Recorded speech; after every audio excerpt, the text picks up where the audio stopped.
And it is Life Coach Friday. That means Annette Walters is joining us from Relo Women, and today's topic has to do with judging your feelings.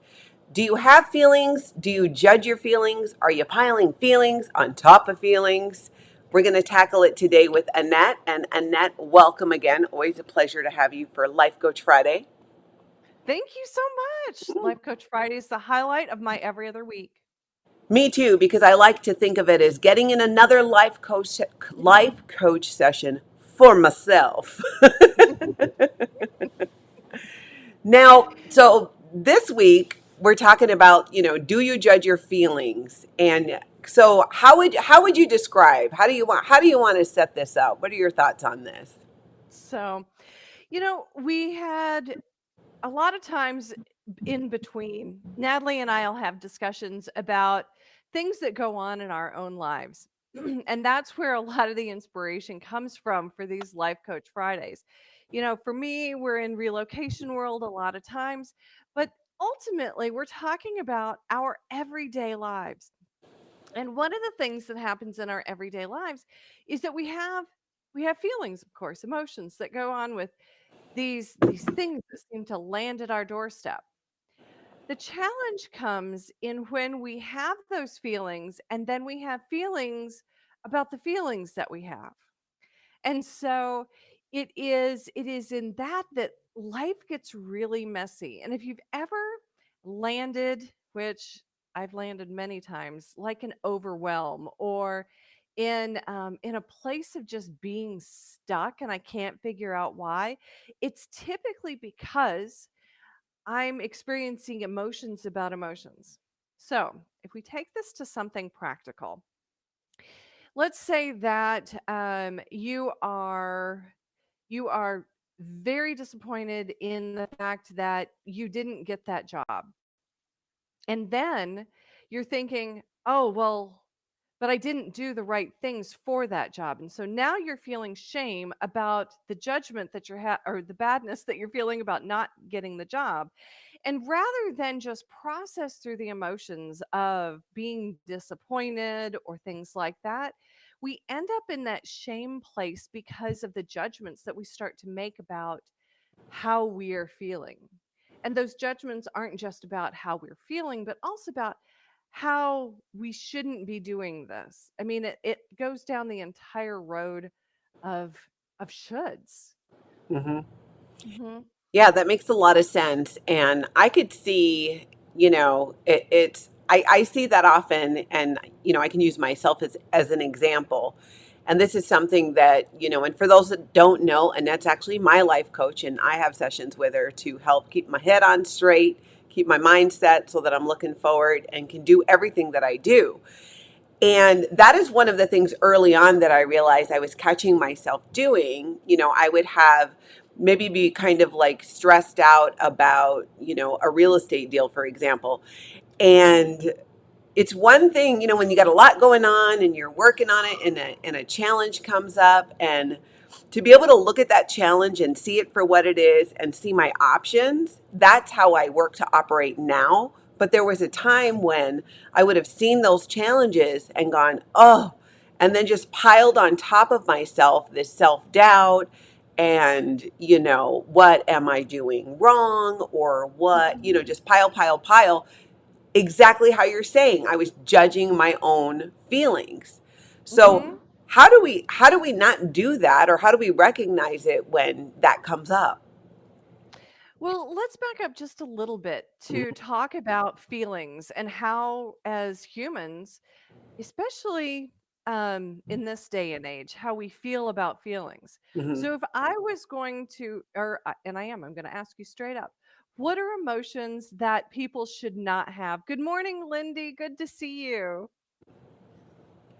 What What are are some emotions emotions that people shouldn't have? should not have? Yeah. What are emotions that people go, "Oh, I shouldn't feel that way." Jealousy, envy. Jealousy. Those are some, Mhm. that I think about, or a yeah, I think those would be kind of top of the list because that seems to be behind often if there's a negative feeling. about someone else or what they're doing, that can be tied into it. Mhm. Um, a disappointment in a way of, being mixed with, when there's an expectation that's not met, and, Mhm. making it kind of this feeling of disappointment. I think Mhm. those are what I would put up there as, emotions or feelings that you know, I definitely would not like to have. Exactly. And you really hit the nail on the head is because we look at this and go, I'm old enough. I should know better. I shouldn't feel like this. I shouldn't feel nervous about this. Think about those people that, give big talks. I was listening to Tim Ferriss a number of years ago, and it was before he was talking about when he went to go give his TED talk, and he had practiced up and he had gone through a whole bunch of testing things, which is what Tim Ferriss does. Mhm. So anyway, he's very practiced up and he gets into the green room and he has these other people that are in the green room that are getting ready to give their TED Talks. People who he has admired and who are, have given just amazing talks to inspire millions of people. And he gets into the green room and these people are nervous as heck. There was one I think that was not feeling so good, and I guess they always do before they go out to give a big talk like this. And for him to go in there and to see this was absolutely shocking, and he ended up removing himself because he was like, "I thought they were gonna be, kind of my rock to get me through." But if you go into those situations where it's your responsibility to get this thing done, or in this case, deliver this big presentation, and then, you're feeling super nervous about it because there's a lot on the line, perhaps, you know what the impact could be to these people. And then you layer on judgment on top of that, going, but what if I don't do a good job? What if I get out there and I freeze, or, and it sends you down this rabbit hole. So, really, what we do is that we start to go down that in order to avoid feeling this nervousness that we felt in the beginning. And when we go down that rabbit hole, it actually compounds. So now we've got the original nervousness, and now we've got the fear, and now we've got maybe even a little shame that goes on top of that because, you're thinking, I've done this a million times. There's no way I should be feeling like this or acting like this, especially maybe in front of this newbie, Tim Ferriss, who, who is about to give his first TED talk or something like that. And so it's the way our brains work and ultimately trying to protect us. But when we don't, when we don't stop at the original feeling and really allow ourselves to feel it, that's when we start making it more and more difficult. Which then, especially if we've had a circumstance that we don't want that has landed at our doorstep, how much more difficult is it to deal with that if we move from here to there to there? And now we've got all of this to walk through before we can even deal with whatever's landed at our doorstep. Mhm. And that's the challenge with having feelings about the feelings that you're having and not just experiencing that sensation in our bodies. So it's something then, and I've experienced this by doing it, is catching myself and looking at it and going, oh, okay, so I may be nervous about this, something specific happening, but then, just being with it and experiencing that, because it reminds me of, when I was in high school and I ran track, and you'd be at the starting line, and you gotta, just take off when the starting gun goes off. But if you start too soon, then it's a whole thing. But there's that nervousness, and you don't want to start when you're not supposed to, but you got to be ready to go as soon as it hits.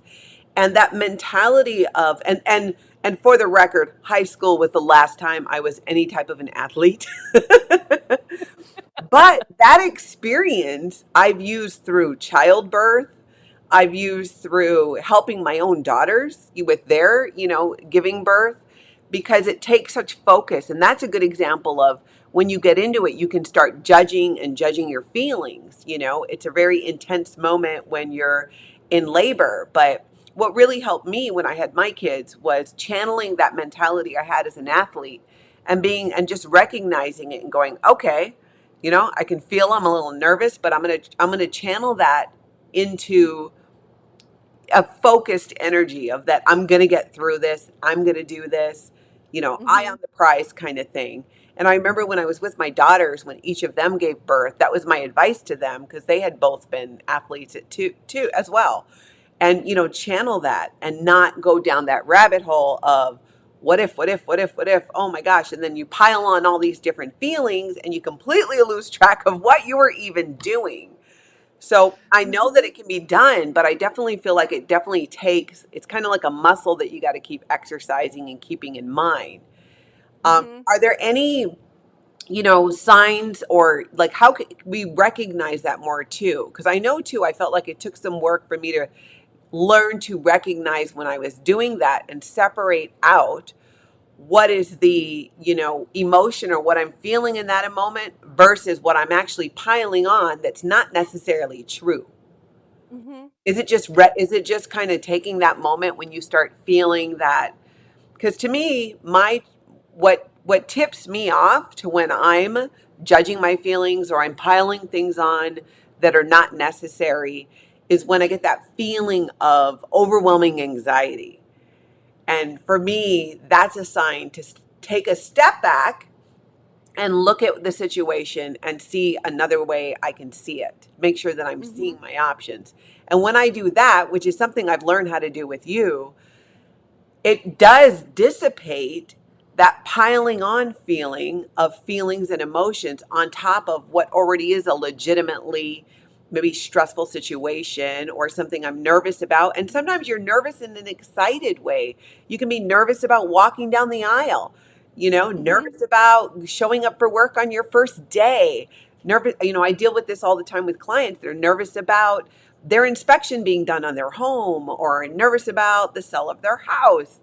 And Mhm. you can really pile it. So do you think that's kind of the key is when we start really feeling and maybe you can describe it better. I'm sure there's a better term for it. I call it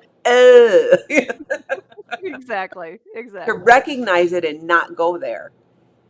So let's I always back you up just a Hmm. little bit.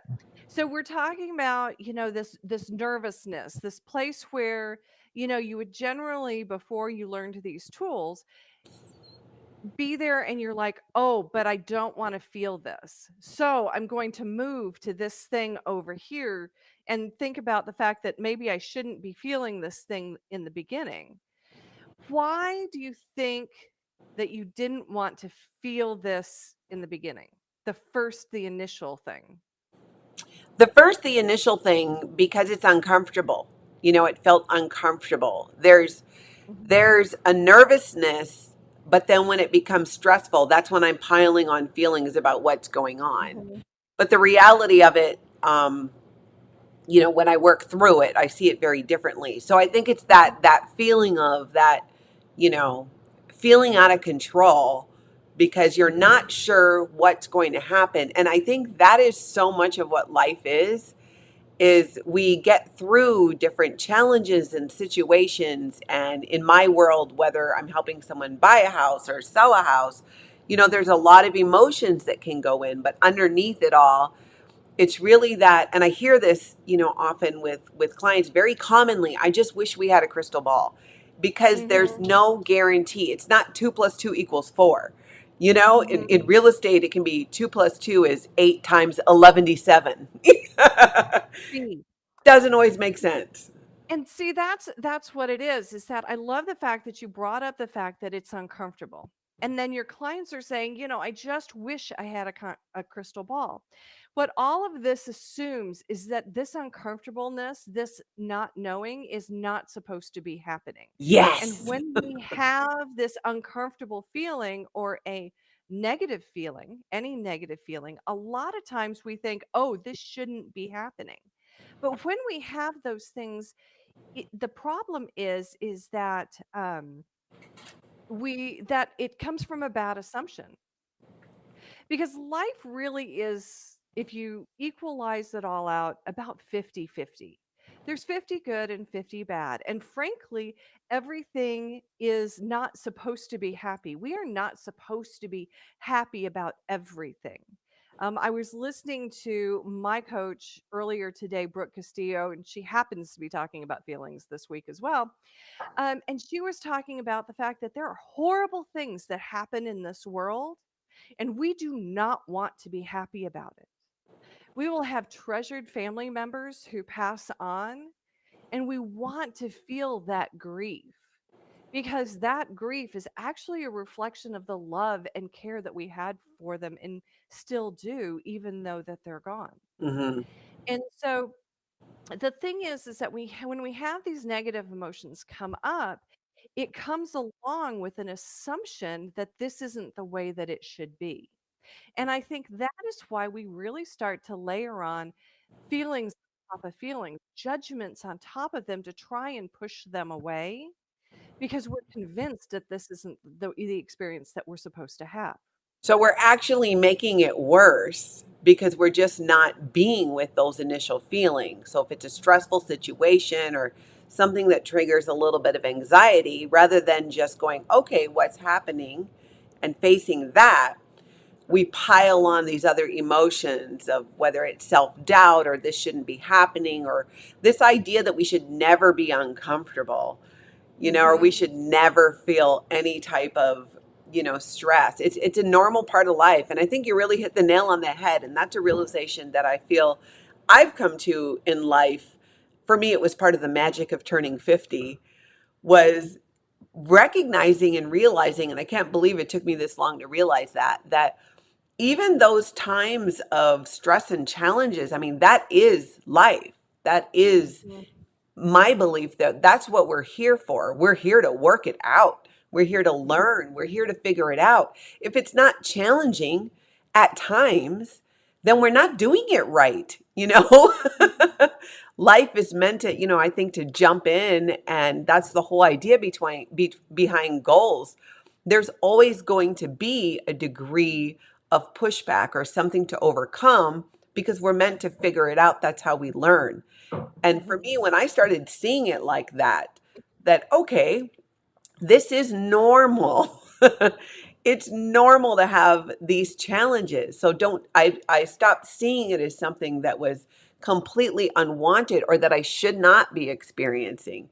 Because it's been Mhm. those times when I took a look at, my previous 50 years, it was those challenges and those really stressful times that actually really taught me what I know today. And I think that that's why maybe that's why we often, I know other friends my age, we feel like, gosh, if I only knew in my 20s what I know now at 50 or in my 40s, how different would life have been? But that's the whole point. Until you go through it and deal with it and come out the other end, you don't learn.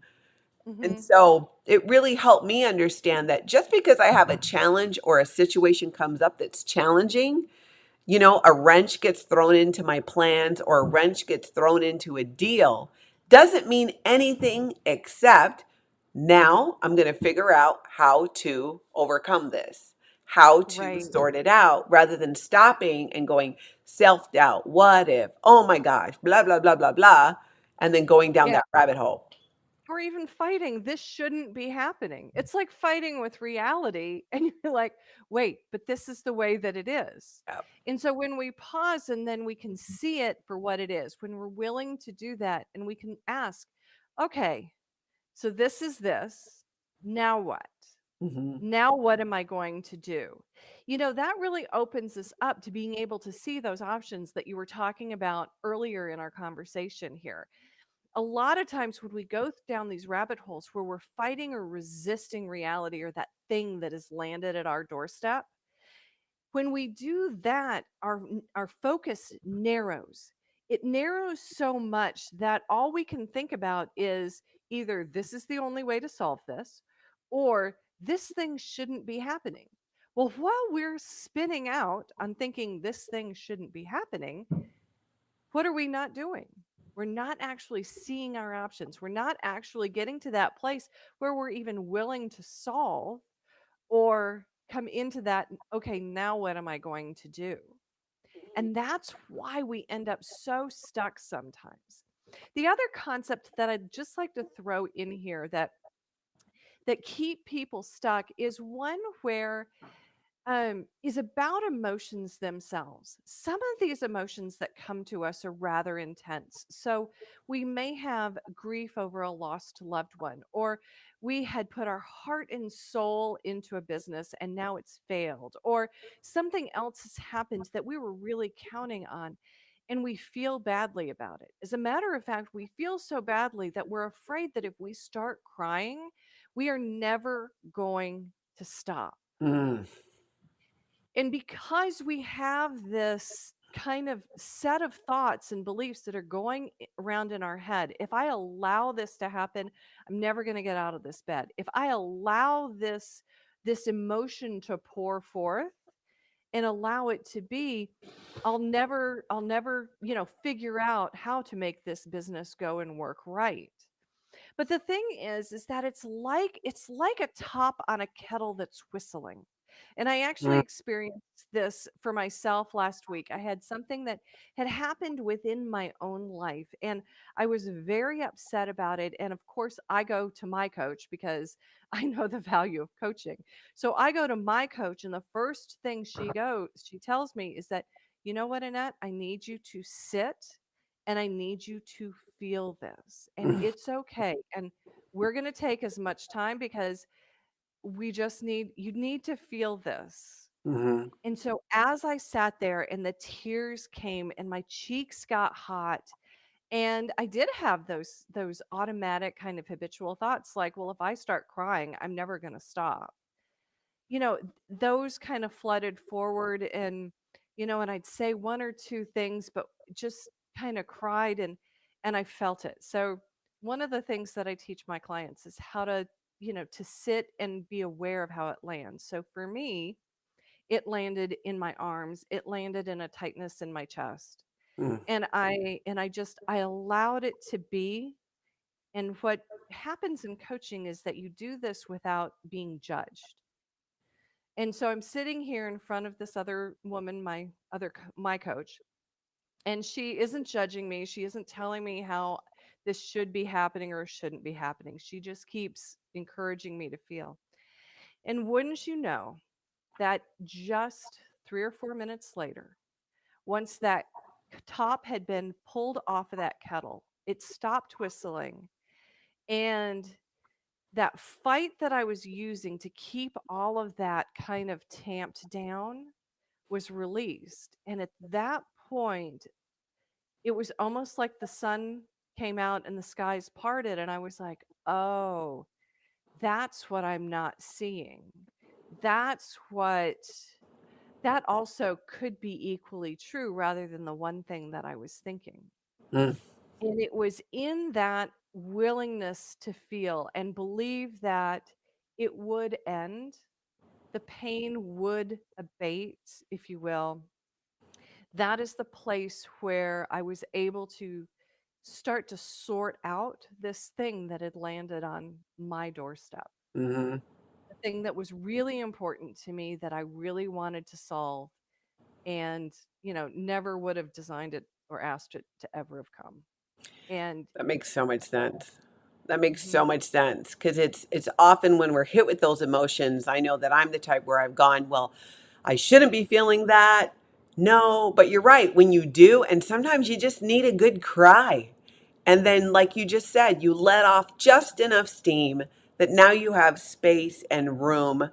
And, my fellow women out there, who hasn't known a good shower cry? Maybe the guys too. You just don't hear about it. But, sometimes I've even just said like, you know what, I'm gonna go in the shower, I'm gonna have a really good cry, and then I'm gonna move on or deal with mhm. it. And that does end up being how it goes. And it's just the right amount to kind of like, okay, now I feel like I have some space. Molly says, love this. We are not our feelings. Rather, we are the observers of our feelings. That not attachment can be helpful, not that it always works. Yeah, a lot of times our feelings, we have been trained that we are our feelings, and to separate that out or remember that we are observers of our feelings, that is actually coming from what we're thinking about, which is what I teach in coaching, is that our feelings, these emotions come from how we think, and we think 50 or 60,000 thoughts a day. And so there's bound to be one or two in there that we're not aware of that are still creating these things, these emotions within us that physically land as sensations in our body. Hmm. So one of the things I really want to grab onto that you said that is so important in discussing feelings and how to allow them is you talked about the purpose behind allowing these feelings, which is the reason why we allow them, the reason why we give, the tears a place to flow, the Hmm. reason why we allow ourselves maybe to even walk through being really mad or Yeah. disappointed or anxious or whatever it is because once we allow that, it opens up this space where we can do other things, where Hmm. we can solve issues, where we can garner strength to, walk forward into our lives that need to be having something done. Hmm. But without creating that space, we can't move forward. But by allowing them, we create that space that you talked about. And that is so, so important. That makes so much sense. This is so great. Now, you were telling me earlier that so our Life Coach Friday, people can actually go ahead and listen to it as a podcast. Where can they find the podcast? So we are going to put these Life Coach Fridays out on the Relo Women podcast, and they again, well, it'll be like this. So every other week, you will find a Life Coach Friday on the Relo Women podcast, which is on Apple, Spotify, and all the rest of your podcast players. You can also find it on the relowomen.com webpage, so you can see all of the podcasts for Relo Women that are out there. So if you would like to experience Life Coach Friday every week, now you can. So this week's Life Coach Friday will be on next week's podcast. And then we'll have a traditional Relo Women podcast where we discuss things like this. Mhm. And then the following week, of course, will be another Life Coach Friday because Natalie Webster and I are here every other Friday to discuss all things in Life Coach world on Life Coach Friday.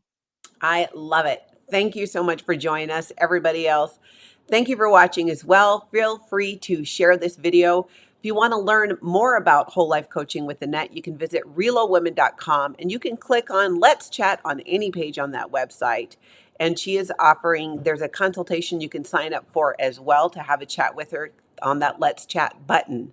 So thanks again, Annette. Everyone else, have a fabulous weekend, and we'll have Life Coach Friday again in 2 weeks.